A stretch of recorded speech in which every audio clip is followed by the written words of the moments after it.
สถานตั้งอยู่ไว้ถึงวันแตกสลายดับสิ้นไปไม่มั่นคงจากเจ้าชายสุดล้นฟ้าทิ้งทุกสิ่งมาเข้าป่าดงทิ้งไปแห่งไหลหลงบำเพ็ญทุกกิริยาเข็นกายจนหิวโหยร้องรอยสุดโศกเมตนาแล้วจึงได้รู้ว่าไม่ใช่หนทางสว่าง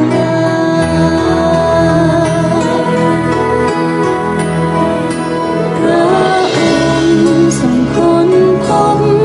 การเวียนจบของจักรวาล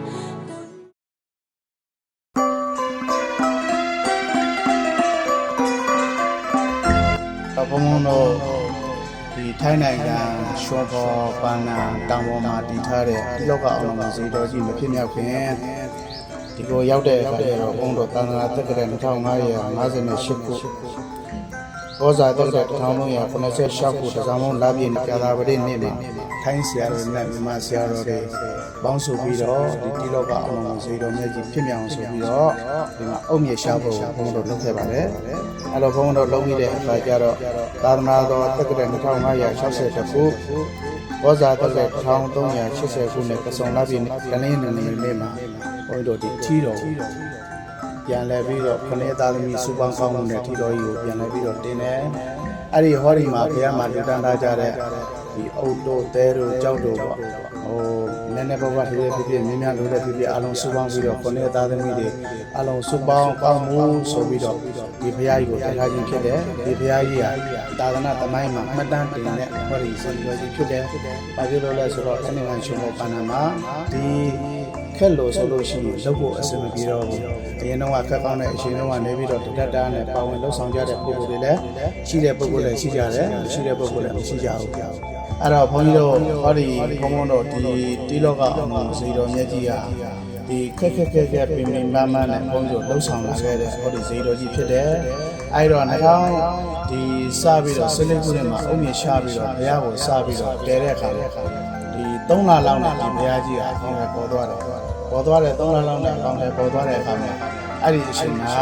တတော်ဌာနပိုင်းကအကြီးအကဲတွေဌာနဆိုင်ရာအကြီးအကဲတွေတတော်တွေမြေတိုင်းစီတွေပေါ့လာပြီးတော့ဒီဥစ္စာဒီဘာဖြစ်လဲဆိုတော့ဒီမြေဟာသူတို့ပိုင်းနဲ့မြေဆိုပြီးတော့အဲ့ဒါဘုန်းတော်ဒီဘုရားကြီးကတစ်နှစ်လောက်ပိတ်ခံရတယ်အဲ့လိုတစ်နှစ်လောက်ပိတ်တဲ့အခါမှာဘုန်းတော်တွိုင်းလိုက်နေပြဆုံးပြီးတော့ဟိုမှာဒီဘာကောက်ကဒီမြတ်ဘုရားနာကနေပြီးတော့ဒီဝပိဆိုင်ရဆိုဆရာတော်ပေါ့ဒီထိုင်းမှာဆိုလို့ရှိရင်အကြီးကဲပေါ့ဒီအကြီးကဲဆိုတော့သူကနေပြီးတော့ဦးညီပေးတဲ့အနေနဲ့ဟောဒီမှာဒီ2019ခုနှစ်မှာဒါဘုန်းကြီးတို့ဟောဒီဘုရားကြီးကိုထွတ်တင်ဝင်ရတာပါတယ်အဲ့တော့ဘုန်းတော်အခုချိန်မှာပြန်လာပြီးတော့ထီတော်ကြီးကိုနောက်ဆုံးမှာသာသနာတက္ကရာ2569ခုဘောဇာတက္ကရာ1380ခုနဲ့ပြာတော်လာပြည့်နေ့မှာ2026ခုရဲ့ဒီတလားပိုင်းတရက်2ရက်3ရက်နေ့မှာထီတော်ကြီးကိုအသက်ပေါ့ပြန်လဲပြီးတော့တင်လို့ပူဇော်တယ်အဲ့တော့ဘုန်းတော်အကုန်ခဲ့တဲ့2019ခုလုံးကဒီတင်လို့ခဲ့တဲ့ထီတော်ကဒီ2026ဆို9နှစ်လောက်ကြာသွားတယ်အဲ့ဒီ9နှစ်မှာထီတော်ပြန်ပြီးတော့အသက်ကိုပြန်ပြီးတော့တင်လို့ပူဇော်တာဖြစ်တယ်အဲ့တော့ဒါမျိုးတွေနောက်ဆိုလို့ရှိရင်လည်းဒီကုသိုလ်ကောင်းမှုဆိုတာလက်ကိုဆိုတာမစွဲတော့ဘူးအဲ့ကြောင့်ဒီဘုရားကိုအကြောင်းပြုပြီးတော့ဟောဒီချောတော်ပန္နာမှာရှိကြတဲ့ဓမ္မဘောင်သူတော်ကောင်းတွေနေ့စဉ်ကုသိုလ်တွေရကြတယ်အဲ့တော့ဘုံဘုံတို့မရှိတော့တဲ့နောက်ပိုင်းမှာလည်းဟိုအစဉ်အလာအားဖြင့်အစဉ်အဆက်အားဖြင့်အပေါ်ကုသနာတဲ့ပုံကိုယ်တွေမရှိတဲ့အခါကျတော့ငါအမေတို့ငါဦးလေးတွေငါလူတန်းတာပါလားဆိုတဲ့အဲ့လိုစိတ်ကလေးနဲ့ဘုရားပေါ်တက်လာလို့ရှိရင်သမီးလေးတွေထိုးထားတာတွေရှိတယ်ဒါတွေကြည့်ပြီးတော့ကြည်လူစရာလေးတွေဖြစ်ပြီးတော့ဒီနေ့မှာဝမ်းသာပတိဖြစ်ရင်ပို့ပြီးတော့ကုသိုလ်တွေရနိုင်ကြပါစေအဲ့တော့ဘုံဘုံတို့ကတော့ဘုံတို့မရှိတဲ့တော့နောက်ပိုင်းမှာအစဉ်နဲ့သားစဉ်မျိုးစစ်တွေပေါ့ဒါတို့ပဲဆရာတော်ဦးဆောင်ပြီးတော့တကယ်တော့ပဲခမေသားမျိုးကစူပေါင်းကောင်းမှုဆိုပြီးတော့သိတဲ့ပုဂ္ဂိုလ်လည်းသိကြတယ်သိတဲ့ပုဂ္ဂိုလ်လည်းမသိကြဘူးလေနောက်လို့သိမသိဒီဘယ်ဥစ္စာကဟောဒီတောင်ပေါ်မှာတည်ထားတဲ့ဘုရားဖြစ်တဲ့အတွက်ကြောင့်ဒီဘုရားကြီးကိုမြင်တဲ့အခါမှာနေ့စဉ်ကုသိုလ်ရနိုင်ကြပါစေဆိုပြီးတော့ဒါဘုံဘုံတို့တည်ရင်ဖြစ်ပါတယ်အဲကြောင့်ဒီခொနည်းသားသမီးတွေစူပေါင်းကောင်းမှုကိုပြုလုပ်ထားတဲ့ဟောဒီဇေယျတော်ကြီးဖြစ်တဲ့အတွက်ကြောင့်အဲဒီမှာတရားဓမ္မအပေါင်းသူတော်ကောင်းတွေဒါလေးကိုကြည့်ပြီးတော့ဝမ်းသာပီတိဖြစ်နိုင်ကြပါစေ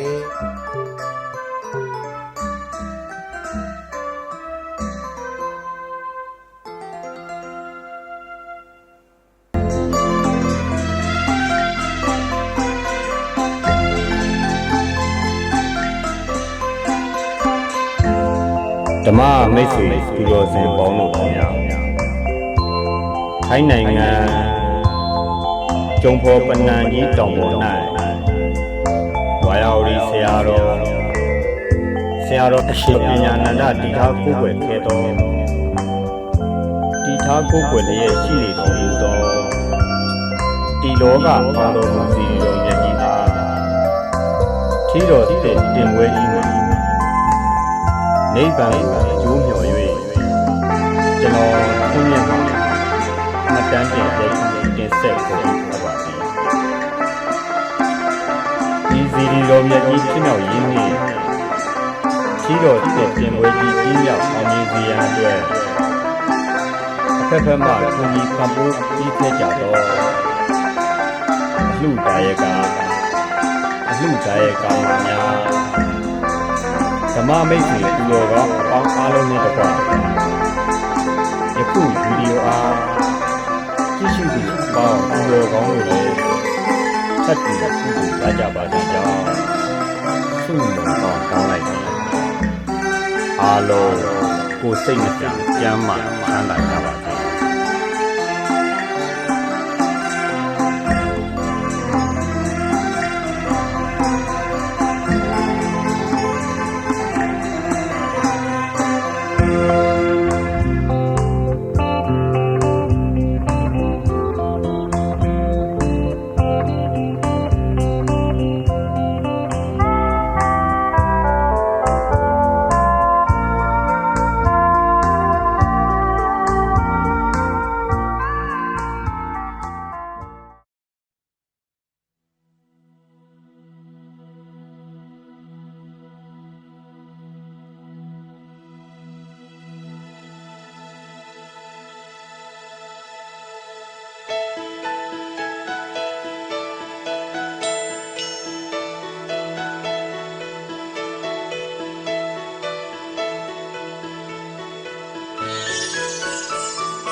Namo Tata Bhagavato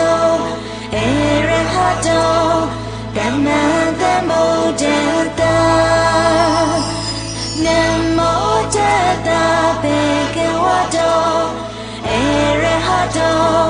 Dhamma Tata Namo Tata Bhagavato Arahato Dhamma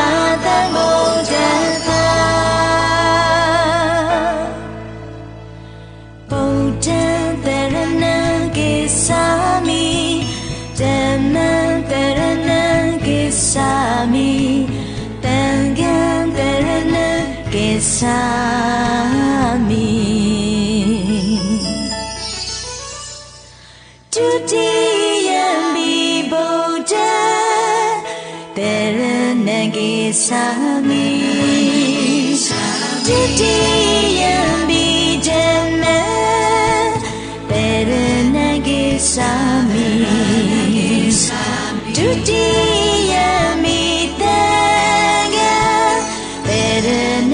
Sami Tatiyami Bodha Taranagi Sami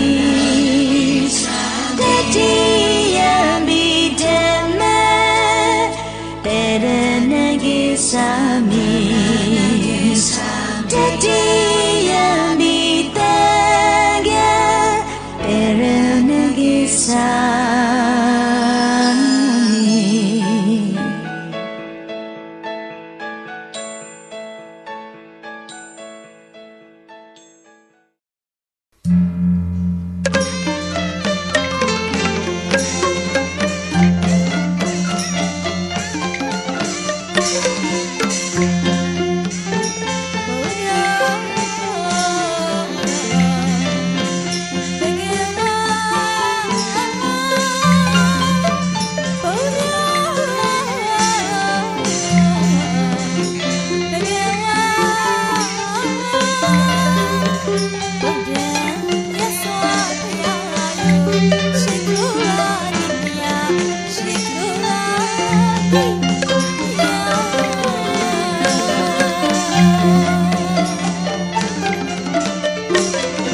Hãy subscribe cho kênh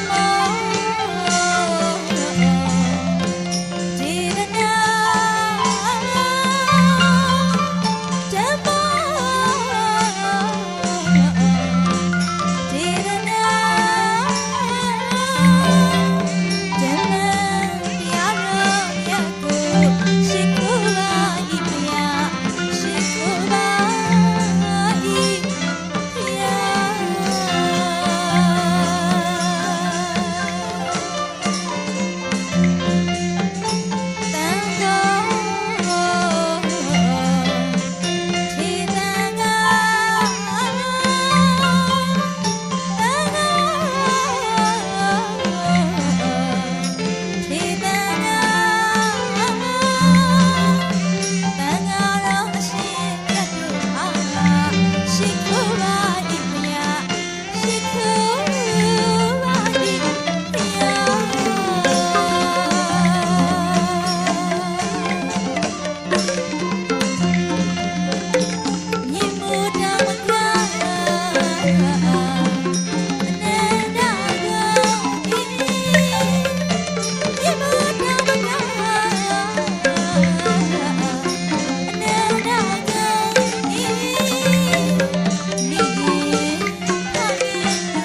ပါရမီရှင်ကုသိုလ်ရှင်များရဲ့ဖြစ်တည်တဲ့ပွဲသာသနာရောက်ရှိထိန်ဝါလေးတဲ့ပွဲနေလူလာလူပါပဲကွယ်တောင်းတောင်းပြပြစေရနာအောင်ဝဲသူမြတ်တဲ့ရွှေထီးပင်ပွဲ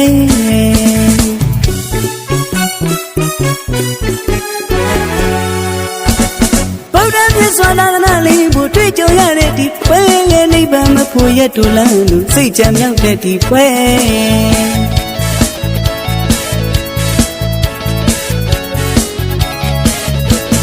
ဗုဒ္ဓမြတ်စွာသာသနာလေးကိုတွေ့ကြရတဲ့ဒီပွဲရဲ့မဖို့နိဗ္ဗာန်ရတူလန်းလို့အတိတ်ထံမြောက်တဲ့ဒီပွဲဒါနပြုတဲ့ဒီပွဲတောင်းတောင်းပြပြစေရနာအောင်ဝဲသူနဲ့တရွှေထီးပင်ပွဲ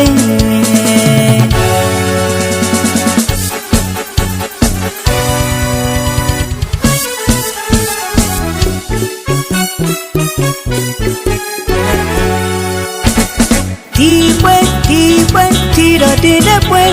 ဒီပွဲဒီတော့တင်တဲ့ပွဲဒီပွဲဒီတော့တင်တဲ့ပွဲဒီပွဲဒီတော့တင်တဲ့ပွဲစိတ်ကြံမြောက်တဲ့ပွဲအတိတ်တံပေါက်တဲ့ပွဲနိဗ္ဗာန်ရောက်ဖို့ဧကမလွဲထီးတင်တဲ့ပွဲတောင်းတောင်းပြပြစေရနာအောင်ဝဲသူမြတ်တဲ့ရွှေထီးပင်ပွဲ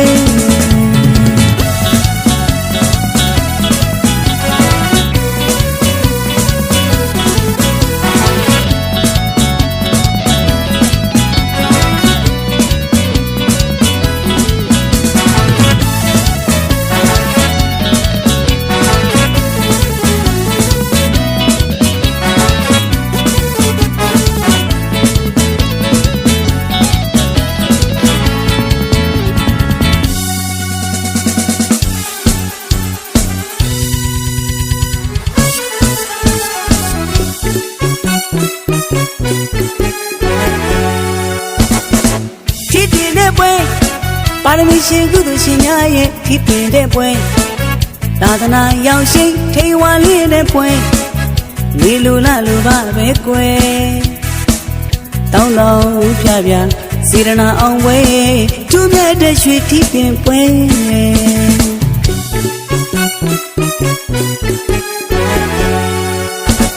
ဗုဒ္ဓမြတ်စွာသာသနာလေးကိုတွေ့ကြရတဲ့ဒီပွဲရဲ့နိဗ္ဗာန်မဖို့ရတူလန်းလို့စိတ်ကြံမြောက်တဲ့ဒီပွဲ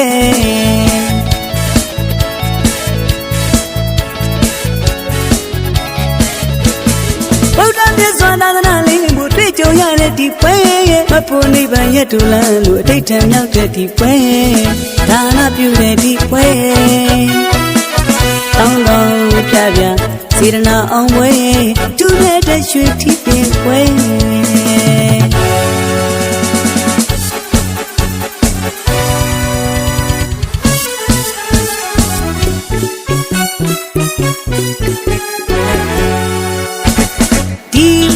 ဒီပွဲဒီတော့တင်တဲ့ပွဲဒီပွဲဒီတော့တင်တဲ့ပွဲဒီပွဲဒီတော့တင်တဲ့ပွဲဒီပွဲဒီတော့တင်တဲ့ပွဲစိတ်ကြံမြောက်တဲ့ပွဲအတိတ်တံပေါက်တဲ့ပွဲနိဗ္ဗာန်ရောက်ဖို့ဧကမလွဲထီးတင်တဲ့ပွဲတောင်းတောင်းပြပြစေရနာအောင်ဝဲသူမြတ်တဲ့ရွှေထီးပင်ပွဲဒီပွဲဒီတော့တင်တဲ့ပွဲဒီပွဲဒီတော့တင်တဲ့ပွဲဒီပွဲဒီတော့တင်တဲ့ပွဲဒီပွဲဒီတော့တင်တဲ့ပွဲစိတ်ကြံမြောက်တဲ့ပွဲအတိတ်တံပေါက်တဲ့ပွဲနိဗ္ဗာန်ရောက်ဖို့ဧကမလွဲထီးတင်တဲ့ပွဲတောင်းတောင်းပြပြစေရနာအောင်ဝဲသူမြတ်တဲ့ရွှေထီးပင်ပွဲသူမြတ်တဲ့ရွှေထီးပင်ပွဲသူမြတ်တဲ့ရွှေထီးပင်ပွဲသူမြတ်တဲ့ရွှေထီးပင်ပွဲ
နာအောင်ဝဲ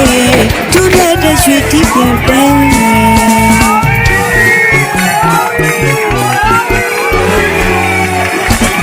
ဘုရားမြတ်စွာသာသနာလေးကိုတွေ့ကြရတဲ့ဒီပွဲရဲ့နိဗ္ဗာန်မကိုရတူလမ်းကိုစိတ်ကြံရောက်တဲ့ဒီပွဲ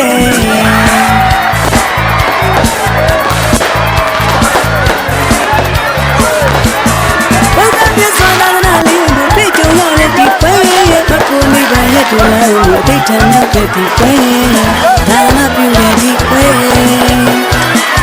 အောင်လို့ကြပြစေရနာအောင်ဝဲသူရဲ့တဲ့ရွှေတီးတဲ့ပွဲ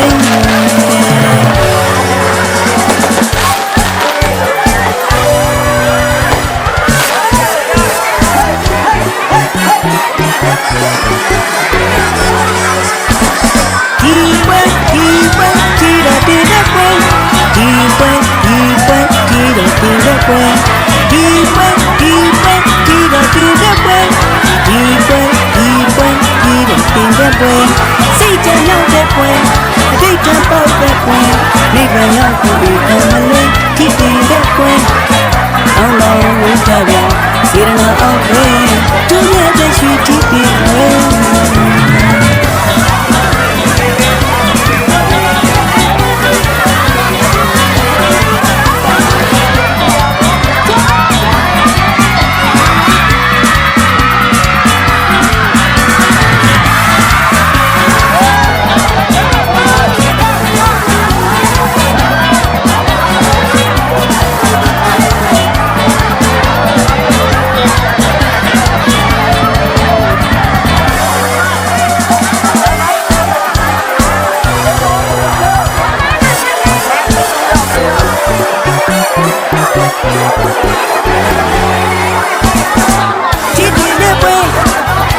ရှိဝိသရှင်များရဲ့ဒီပြင်တဲ့ပွဲသာသနာရောင်ရှိထိန်ဝါလေးတဲ့ပွဲဒီလိုနဲ့လိုပါပဲကွယ်တောင်းတော်ပြပြစေရနာအောင်ဝဲသူမြတ်တဲ့ရွှေတီးပင်ပွဲ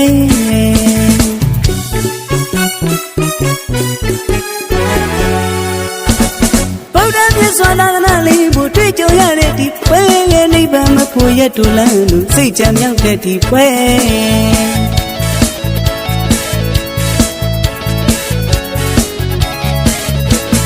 ဗုဒ္ဓမြတ်စွာသာသနာလေးကိုတွေ့ကြရတဲ့ဒီပွဲရဲ့မဖို့နိဗ္ဗာန်ရတူလန်းလို့အတိတ်ထံမြောက်တဲ့ဒီပွဲဒါနပြုတဲ့ဒီပွဲတောင်းတော်ပြပြစေရနာအောင်ပွဲသူရဲ့တဲ့ရွှေတီးပင်ပွဲ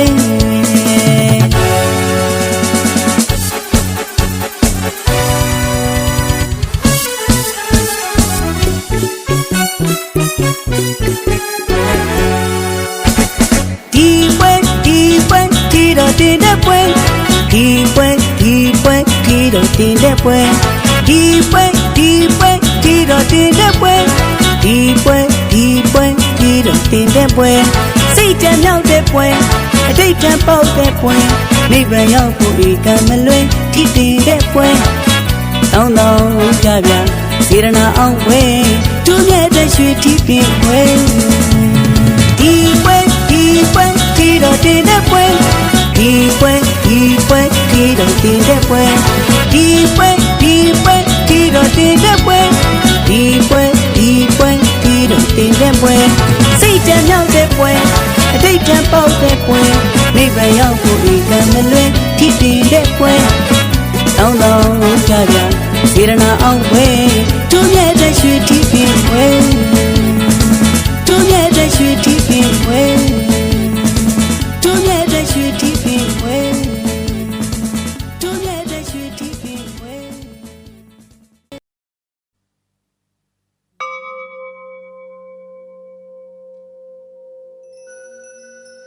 ဣတိပိသောဘဂဝါအရဟံသမ္မာသမ္ဗုဒ္ဓောဝိဇ္ဇာစရဏတံပန္နောသူကတောလောကဝီရု အနုတ္တရောပုရိသဓမ္မတာရတိတတ္ထာဒီဝမနုဿာနံဗုဒ္ဓဘဂဝါ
ရှိပါ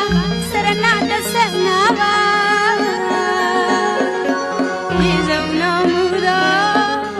ဗုဒ္ဓမြတ်စွာဘုရား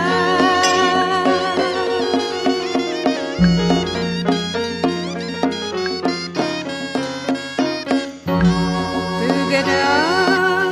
ကောင်းမြတ်သောစကားကိုသာမွတ်ဆိုတော်မူ၍မျက်နှိပ်ပန်းရွှေပြည်သို့ကြွားသွားတော်မူသော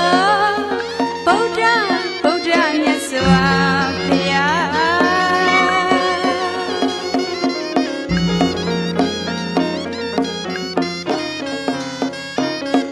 လောကဝိတုတတ္တလောကသင်္ခါရလောကဩဃာရလောကသုံးပါးကိုမဖောက်မပြန်သိမြင်တော်မူသောဗုဒ္ဓမြတ်စွာဘုရား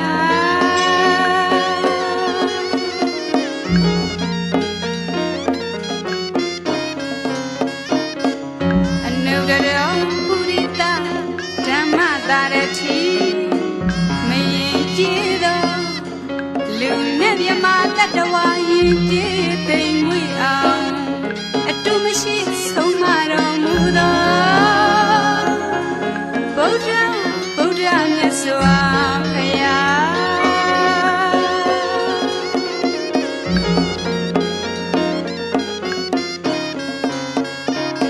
တထာရိဝမနုဿာနံ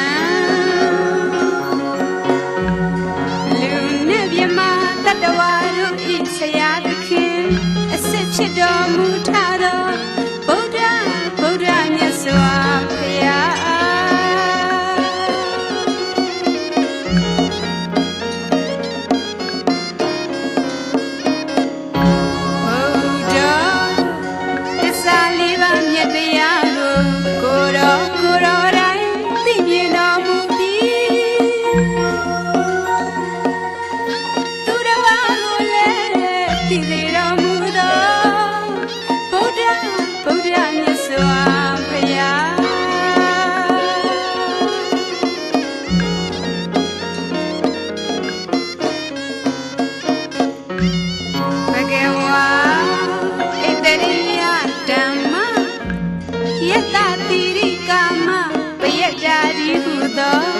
ဘုံတော်6ပါးနဲ့ပြည့်စုံတော်မူ